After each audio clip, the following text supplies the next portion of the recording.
Bon, on va enfin s'éloigner un peu de l'histoire pour se rapprocher de celui de la sociologie et de la psychologie. On va parler de notre mémoire et de nos souvenirs, voir leur impact sur la société mais aussi sur nous-mêmes. On va voir qu'ils nous tendent souvent des pièges qu'on repère ou qu'on ne repère pas d'ailleurs. Reste qu'on invoque souvent nos souvenirs pour cause de nostalgie ou pour se réfugier dans le « c'était mieux avant ». C'est pas tout à fait faux en même temps, il y avait des choses bien mieux avant.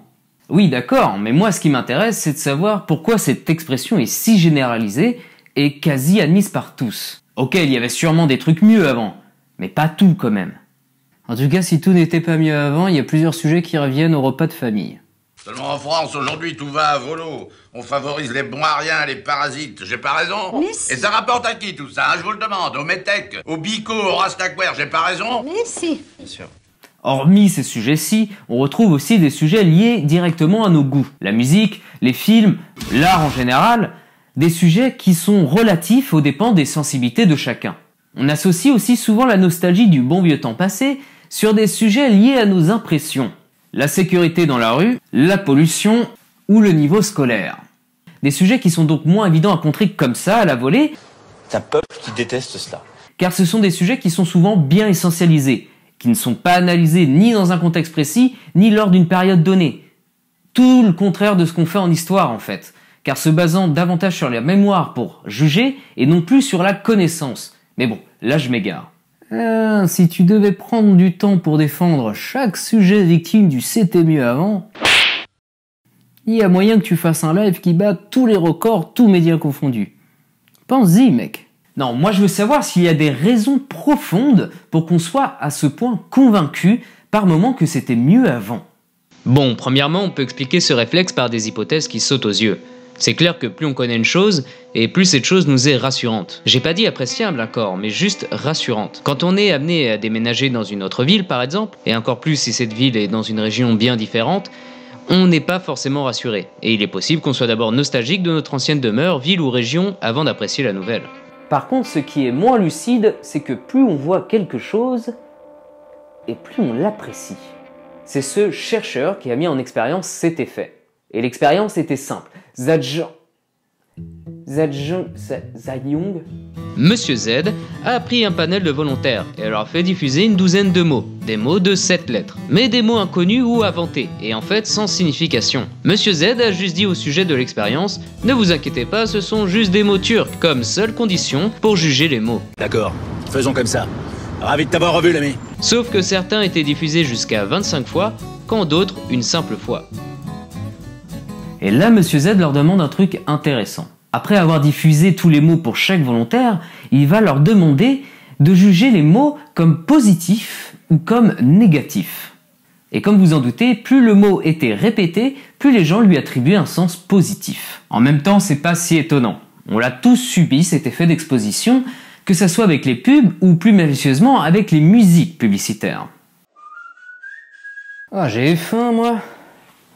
Oh, je vous ferai une licorne. On y reviendra plus tard pour les pubs.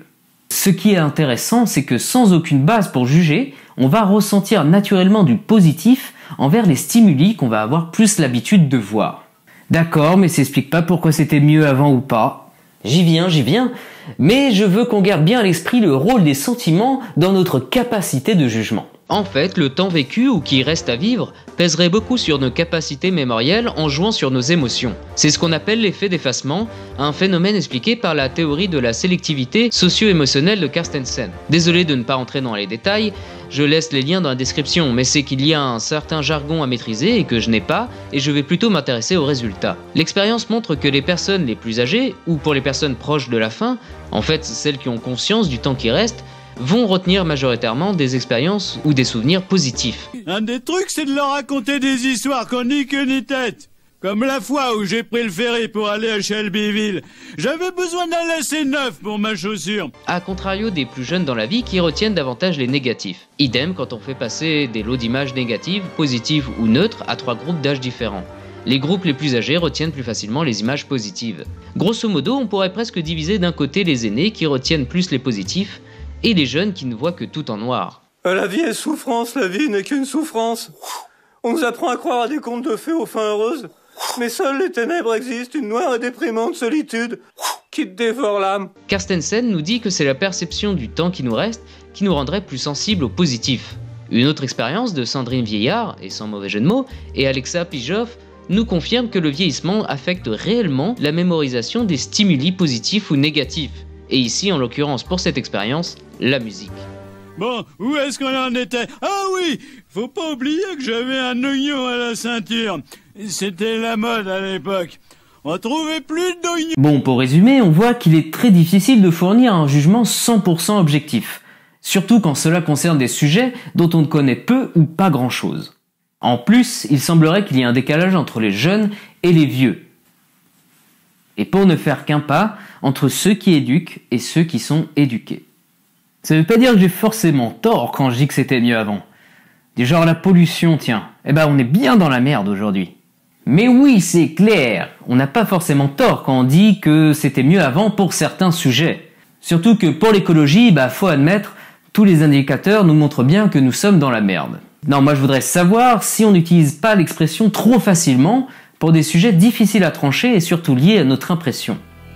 Du genre, des sujets comme l'école sont sujets à polémique, et même si beaucoup soutiennent que l'école c'était mieux avant, dû notamment à la chute du niveau scolaire, de la qualité des programmes et j'en passe, la réalité n'est pas si simple. Ce n'est pas sans risque de soutenir que c'était mieux avant quand plusieurs biais sont présents. C'est le risque de se retrouver coincé dans un passéisme fictif, voire de défendre des idées qui font passer Tonton Goldman comme réac. Mais j'ai voulu m'arrêter sur un autre sujet. À la vue de la vague autoritaire qu'on va se manger dans les dents, cette question des jeunes, de plus en plus délinquants et de moins en moins respectueux.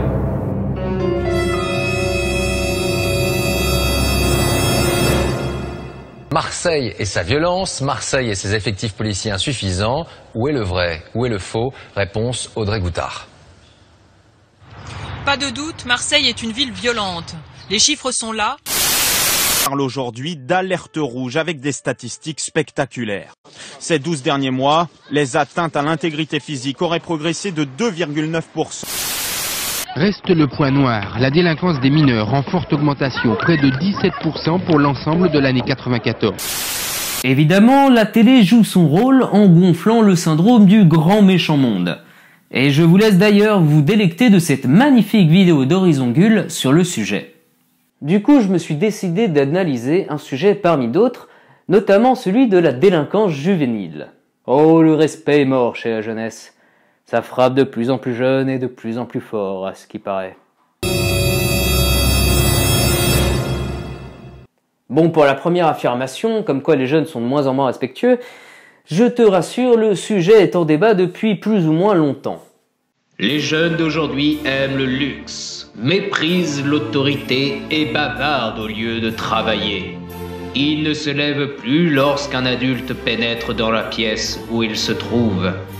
Ils contredisent leurs parents, plastronnent en société, se hâtent à table d'engloutir les desserts, croisent les jambes et tyrannisent leurs maîtres. Nos jeunes aiment le luxe, ont de mauvaises manières, se moquent de l'autorité et n'ont aucun respect pour l'âge. À notre époque, les enfants sont des tyrans. Socrate, ma gueule, 5e siècle avant Jésus-Christ. Bon, maintenant qu'on sait que les enfants sont des tyrans depuis environ 2500 ans, qu'en est-il de la délinquance? J'ai voulu m'attarder sur ce sujet en m'intéressant au travail de Laurent Muccielli et Véronique Le Goaziou avec leur étude « L'évolution de la délinquance juvénile en France entre 1980 et 2000 ». Ça nous donne pas mal d'idées sur comment les chiffres de la police influencent notre vision de la délinquance. Vous savez, ces fameux chiffres de la délinquance, les chiffres de la police et de la gendarmerie nationale, messieurs, dames, eh ben, c'est un peu truqué, quoi. Enfin, truqué. On gonfle les chiffres sans vraiment les analyser, en fait. S'il y a bien un mot que j'aime, c'est celui de biais. Et les méthodes d'enregistrement statistique des infractions en souffrent aussi. On n'enregistre pas tout et toutes les victimes d'infractions ne portent pas plainte. Généralement, ce sont les cas qui se terminent par un procès-verbal qui sont enregistrés et qui rentrent dans les chiffres de la délinquance. Et généralement, les policiers reçoivent plus souvent des procès-verbaux concernant un vol à la tire qu'une agression sexuelle incestueuse avec tonton Philibert. Chie-moi dessus. Il faut bien garder en tête que les chiffres représentent majoritairement les cas élucidés et que ces cas concernent majoritairement les jeunes. Ça ne représente en rien la population délinquante en France. Petit exemple, si je vous montre cette courbe qui montre l'évolution des jeunes mis en cause pour des délits entre 1988 et 2001, vous m'en direz quoi? Voilà, ça fait que monter là ton truc? Qu'est-ce qu'il y a? Non, rien. Effectivement, ça monte même beaucoup et en très peu de temps. En fait, cette courbe nous montre l'évolution des délits que les policiers et gendarmes ont pu élucider et qu'ils ont donnés au parquet et aux magistrats. En fait, cette courbe, si on l'examine en détail, elle nous dit qu'entre 1993 et 1995, le nombre de mineurs poursuivis pour simple consommation de stupéfiants est passé de 2405 à 6143, soit une augmentation de 155%. Celui des mineurs poursuivis pour outrage et violence envers des personnes dépositaires de l'autorité est passé de 1255 à 2214, soit une augmentation de 76%. Tout ça en 2 ans. Il a dû se passer un truc en 1993 pour qu'on voit 155% de jeunes en plus commencer à fumer le pétard. Et justement, il faut toujours se poser la question du contexte quand on prend en compte des statistiques sur des années. Évidemment, c'est pas la victoire de l'OM en Ligue des Champions qui a donné subitement à 2,5 fois plus de jeunes l'envie de fumer, mais bien l'évolution des méthodes pénales. À partir de 1993, on a assisté à de grandes réformes dans le domaine de la justice. Pour faire court, les petits délits que les gendarmes et policiers pouvaient régler en interne et qui se terminaient souvent sans suite, sont maintenant donnés à faire par les magistrats, et donc rentrent dans l'enregistrement des chiffres. Et puis c'est à partir de 1993 qu'on a commencé à donner plus de moyens aux forces de l'ordre, en parlant de zones sensibles, de contrôle d'identité préventif, etc. Donc plus de contrôle, plus de procès et plus de chiffres, mais pas forcément plus de délinquants en fait. En fait, il y a 3 types de délits où les jeunes sont le plus souvent interpellés. Le vol, les violences physiques et le trouble à l'autorité. En même temps, ça fait 2500 ans que ce sont des tyrans, ça va pas changer demain. J'ai pas envie de rentrer dans les détails, mais pour les plus courageux, tout est dans la description. Mais ce genre de comportement, ça ne tombe pas du ciel. Les belles petites salopes, elles tombent pas de ce putain de ciel, tu sais! Le vol est clairement le délit majoritaire. Mais le vol de quoi ?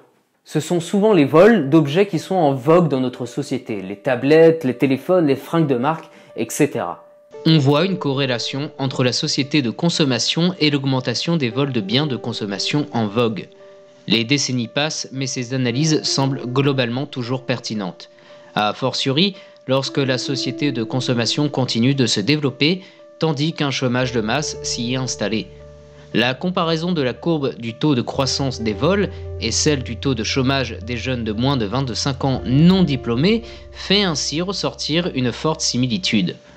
Ceci invite à regarder ces délinquances juvéniles non pas comme un phénomène récent qu'un surcroît de sévérité suffirait à endiguer, mais comme un phénomène lié de façon structurelle au fonctionnement de la société moderne, suivant logiquement l'évolution de ses modes de consommation depuis les années 50 et opérant en son sein une sorte de redistribution violente. Foncez voir le travail de ces 2 chercheurs, ça ouvre les yeux sur pas mal de trucs, pareil pour les troubles à l'ordre public. On peut les voir différemment qu'une simple envie de tout casser, mais peut-être y voir un syndrome d'une perte de légitimité des institutions, et pour ces jeunes, s'en prendre directement à la personnification de ces institutions, c'est-à-dire les flics. Bon, je me suis attardé sur le cas des jeunes, mais le c'était mieux avant touche tous les sujets. Intrinsèquement, ce n'est pas grave de croire si c'était mieux avant ou pas. Non, ça devient un problème quand on l'utilise comme justification pour nos choix de vie, pire pour le choix de nos sociétés. Car c'est prendre le risque de tomber dans un passéisme illusoire sans vraiment chercher à comprendre ce qui était mieux avant ou pas, ou de ne garder que ce qui nous arrange et pas le reste. Quand ce ne sont pas les publicités ou les industries du divertissement qui surfent sur la mode du rétro et qui font explicitement appel à nos souvenirs de nos produits d'antan pour acheter ou consommer,